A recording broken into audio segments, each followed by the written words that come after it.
Hello friends, स्वागत है आपका अपना यूट्यूब चैनल कॉम्पिटिटिव गाइडर में। कॉम्पिटिटिव गाइडर चैनल के माध्यम से हम लोग बिहार बोर्ड 10वीं कक्षा के हिंदी पुस्तक का संपूर्ण विश्लेषण एक साथ देख रहे हैं, जिसमें धीमे धीमे आगे बढ़ते हुए आज हम लोग 8वें चैप्टर पर पहुंच चुके हैं। अभी से पहले जो 7 चैप्टर है और आप पाठ 8वां का वीडियो एक अपलोड किया जा चुका है। अगर आप लोगों ने नहीं देखा तो चैनल के प्लेलिस्ट पे जाओ और सभी वीडियो को देखो ताकि वहां से आपका तैयारी कंप्लीट हो सके।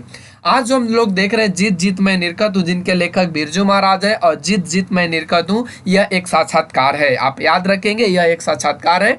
तो इसी तरह के अपडेट पाने के लिए आप चैनल को सब्सक्राइब कर लो। तो चलिए आगे की ओर बढ़ते हैं। आज हम लोग देखने वाले हैं बिरजू महाराज की जो आधी कहानी बच चुकी थी, उसमें हम लोग आज देखेंगे। तो यहाँ तक के पॉइंट हम लोगों ने कवर कर लिया था कि रसीम जी एक लड़की मिली थी बिरजू महाराज जी को। तो आइए आगे की ओर बढ़ते हैं। बिरजू महाराज कहते हैं कि उन्हें पूरे मन से सिखाया, इसलिए भी हमको तो और कोई बड़ी लड़की मिलती नहीं कि उनको तैयार करेंगे। ये कहते हैं कि रसीम जी एक लड़की हमको मिली जिनसे हम उनको सिखाने की कोशिश करें और उनको पूरे मन से सिखाया, और मुझे वैसी कोई लड़की नहीं, बड़ी लड़की नहीं मिली जिससे मैं उसको और तैयार कर सकूं। चलिए आगे बढ़ते हैं। तो कहता है कि वो तालीम देखकर जो महाराज के यहाँ थी लड़कियां अट्रैक्ट हुई और हमारी तरफ खींचने लगी, क्योंकि तालीम जरा सा अच्छी थी मेरी। ये अपनी बारे में कहते हैं कि जो महाराज जी लड़कियों को सिखाते थे ना, उसको देखकर वहाँ की लड़कियां मुझे देखकर अट्रैक्ट हुई। क्यों अट्रैक्ट हुई? क्योंकि मैं जो सिखा रहा था महाराज जी से थोड़ा सा अच्छी तालीम उनको दे रहा था। बस उसके बाद से बैले वगैरह जो लच्छू महाराज जी ने मालती माधव पहला किया उसमें असिस्टेंट था। जबकि मज़ेदार बात यह है कि उनके एक्शन वगैरह सब मैं नहीं बनाता था अंदर अंदर, और वे कहते थे अबे जब वहाँ जाएगा तो बोल देना सबके सामने चाचा जी वह कौन सा मूवमेंट सिखाया था, तो मैं कहूँगा वो वाला, और फिर तू बना लीजो अपना आप। बस तो बनाता मैं था। और बरखवार गोवर्धन लीला बनाने के लिए 1.5 साल पहले आए थे। पूसा रोड में कॉलेज जब शुरू हुआ तो मैं आ गया था। नीना जी के सामने ही मैंने ज्वाइन किया। केशव भाई और उसके साथ ही रहते थे, मैं उसके साथ ही रहते थे। सूप आदि पीते थे, ये बेचारे बनाते थे, मुझे तो वह भी नहीं आता था। बस उसके बाद संगीत भारती के ज़माने में अपने होश में कलकत्ते में एक कॉन्फ्रेंस में नाचा हूँ। उस समय दयाराम जी साथ में थे, वही मेरी देख रेख करते थे। इनको ले जाता था रखवाली के लिए। वह जो मेरा नाच हुआ और वहाँ से कलकत्ते की ऑडियंस ने मेरी बड़ी प्रशंसा की, इतनी कि तमाम अखबारों में मैं छप गया एकदम। और वहाँ से दूसरे डांसर्स थे, तमाम उनको भी लगा कि भाई लड़के ने कुछ कर ही डाला है। देखिए यहाँ मिस्टेक है, किताब भी भाई लिखता है, यहाँ भाई है होगा तो कुछ कर डाला है। मतलब वहाँ से भी लोगों को पता लगा कि मैं कुछ हूँ घर का, पर उस समय की कुछ कटिंग आदि नहीं है, बहुत पुरानी बात है। तो वहाँ से मेरा एक मोड़ हुआ। उसके बाद हरिदास स्वामी कॉन्फ्रेंस बम्बई ब्रज नारायण ने बुलाया, वहाँ भी प्रोग्राम मेरा बहुत अच्छा गया। यह भारतीय कला केंद्र ज्वाइन करने के बाद उसके बाद से फिर ईश्वर की कृपा से प्रोग्राम कलकत्ते बम्बई और उन्हीं दिनों कुछ अरसे के बाद मद्रास भारतीय कला केंद्र के साथ ही गया था मद्रास। और धीरे धीरे लोग मुझे चाहने लगे, इज्जत करने लगे। 3 साल जो संगीत भारती में बीते उसमें मेरा नियम था सुबह 4 बजे उठना वगैरह नागा। चाहे बुखार चढ़ा है, चाहे खांसी आ रही है, सुबह 5 बजे से रियाज 5, 6, 7, 8 तक रियाज, फिर घर जाना और 1 घंटे में तैयार होकर वापस 9 बजे 2 घंटों की क्लास की। वह 3 साल मैंने खूब रियाज किया, मतलब यही सोचकर कि यही टाइम है, अगर कुछ बढ़ना है तो अंधेरा कमरा करके किया करता था। जब बाद में थक जाऊं मैं तो जो भी साज हाथ आए, कभी सितार, कभी गिटार, कभी हारमोनियम लेकर बजाऊं, मतलब रिलैक्स होने के लिए। तो देखिए यहाँ से कहते हैं ये बिरजू महाराज जी कि मेरे जीवन में बहुत ऐसे मोड़ आए जिसमें आप सुनकर भी दंग रह जाओगे।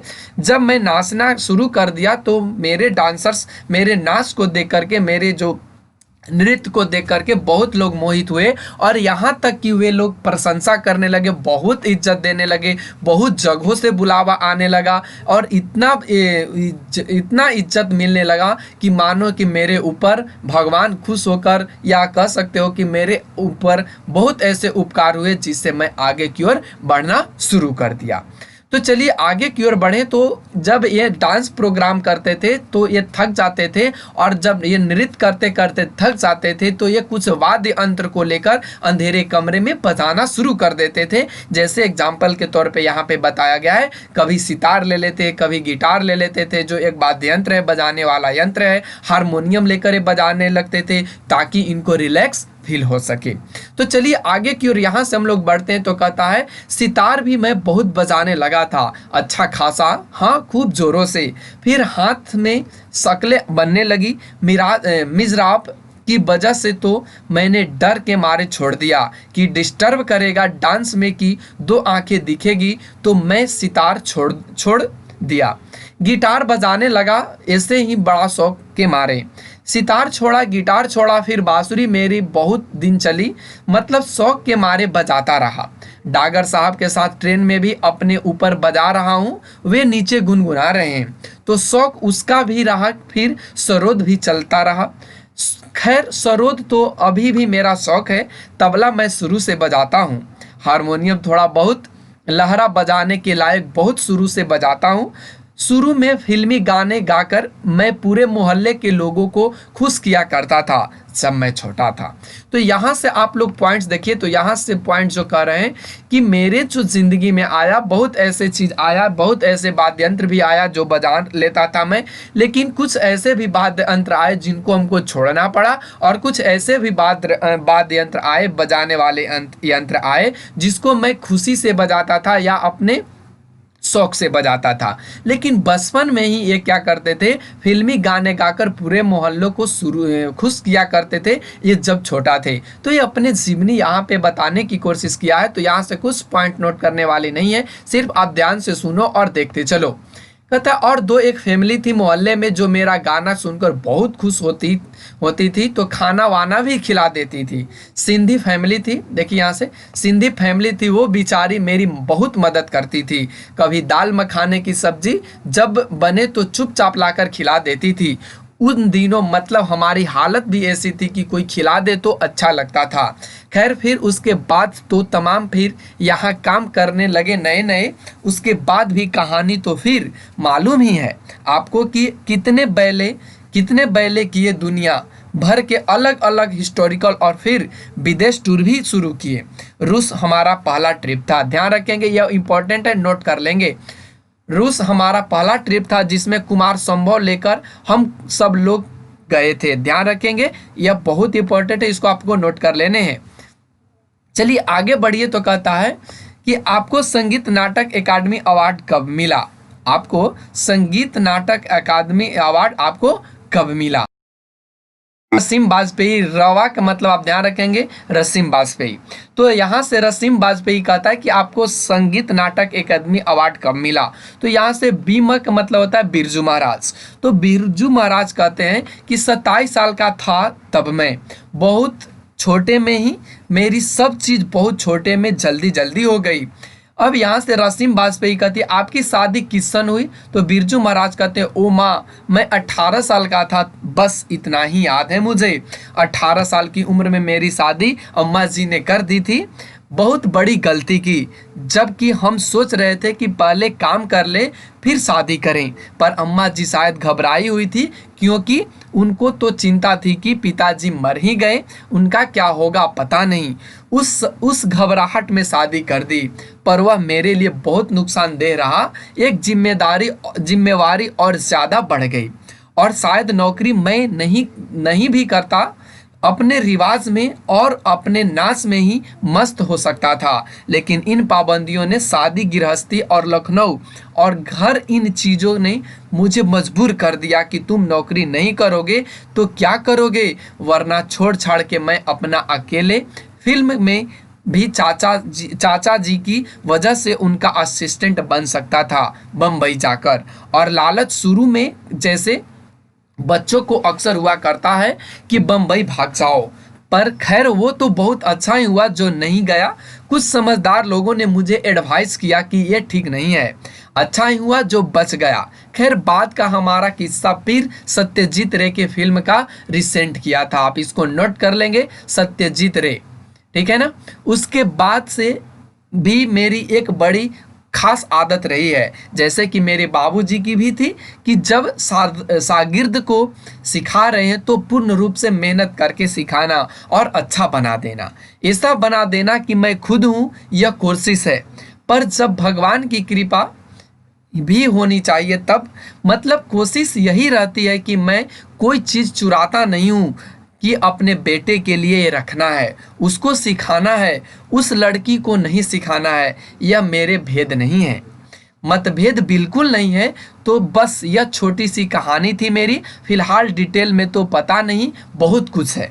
फिलहाल ये कहते हैं कि ये अपने पूरे जीवनी अपने कहानी को बताते हैं और कहते हैं कि यही मेरी जीवनी और यही मेरी कहानी है। तो आगे फिर रसीम वाजपेयी कहते हैं अपने शागिर्दों के बारे में बताएं, कौन है ऐसा जिनके बारे में सोचकर आपको लगता है कि कुछ करेंगे। तो यहाँ से बिरजू महाराज कहते हैं कि शागिर्दों में ऐसा है कि अब तुम हो इतने अरसे से, किसी भी अच्छे खानदान की लड़की के नाम से तो हम कहेंगे यही कि शाश्वती लगी हुई है 15-20 साल से। और कुछ दिन पहले मैंने यह कहा कि उनके अंदर रंग अब शुरू हुआ। वैसे विदेशियों में बैरोनिक भी तरक्की कर रही है, ध्यान रखेंगे, विदेशी थी यह बैरोनिक, और इसको नोट भी कर लेंगे, और यह भी तरक्की कर रही है। उधर फिलिप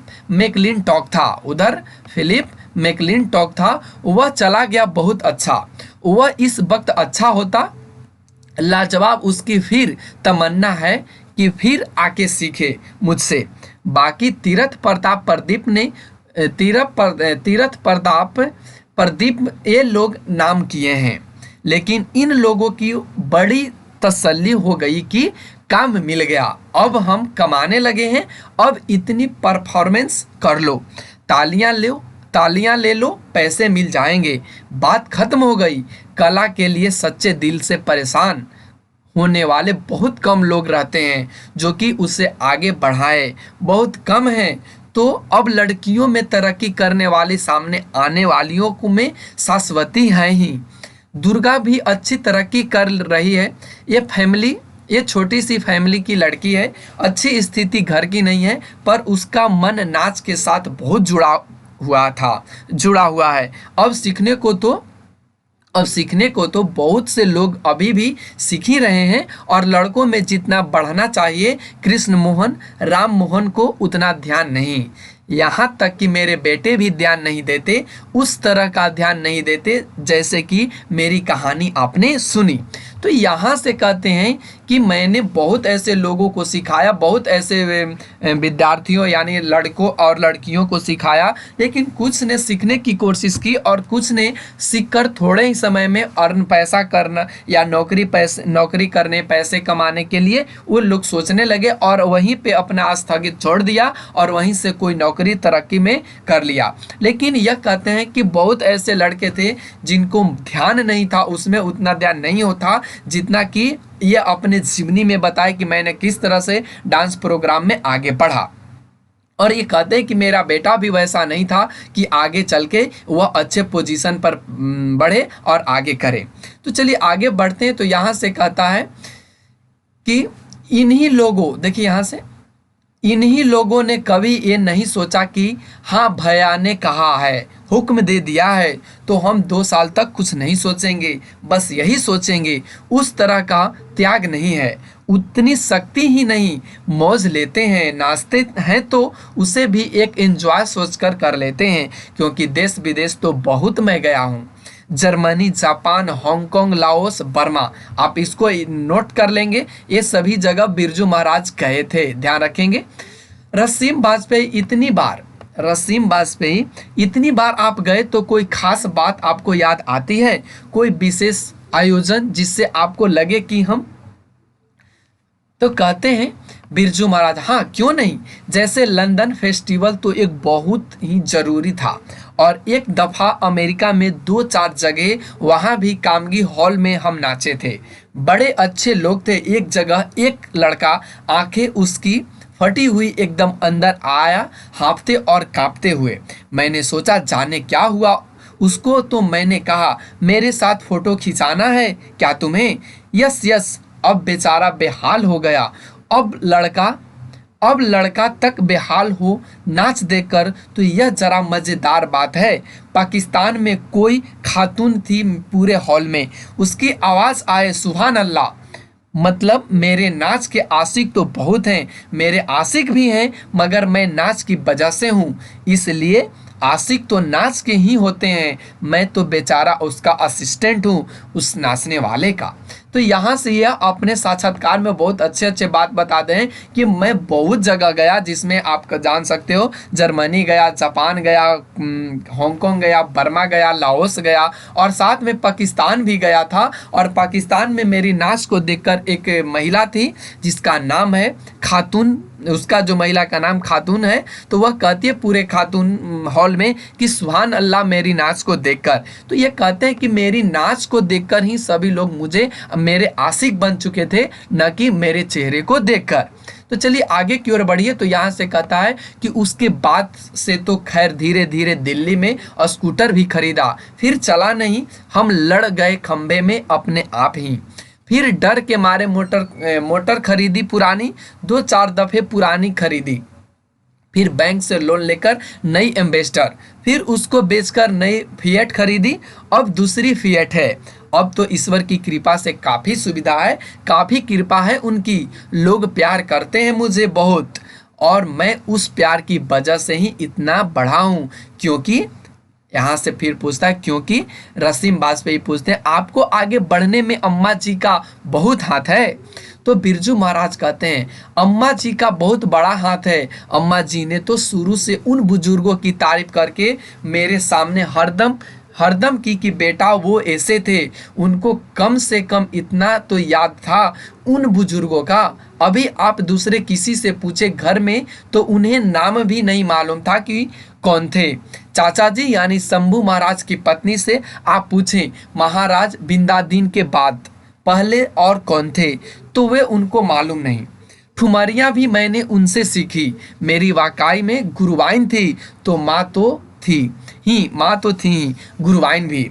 और जब मैं नाचता था तो सबसे बड़ा एग्जामिनर बड़ा एग्जामिनर या जज अम्मा को समझता था। जब भी वो नाच देखती थी तो मैं कहता था उनसे कि मैं कहीं गलत तो नहीं कर रहा हूँ, मतलब बाबूजी वाला ढंग है ना, कहीं गड़बड़ी तो नहीं हो रही? तो कहती थी नहीं बेटा नहीं, उन्हीं की तस्वीर हो, पर वैले यह तो मेरा नया क्रिएशन है।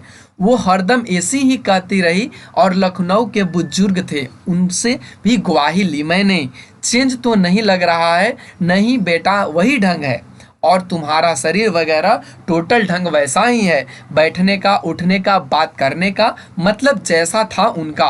तो ये सभी इनके जीवन में अच्छे अच्छे पॉइंट्स आए जिनमें इनको बताने की कोशिश किया गया। तो यहाँ से देखें सभी लोग इनको रिप्लाई दे रहे थे कि नहीं बेटा तुम अपने पिता के जैसा ही कर रहे हो, तुम्हारा शरीर वगैरह जो भी चीज़ें सब अपने तुम्हारे पिता के समान है।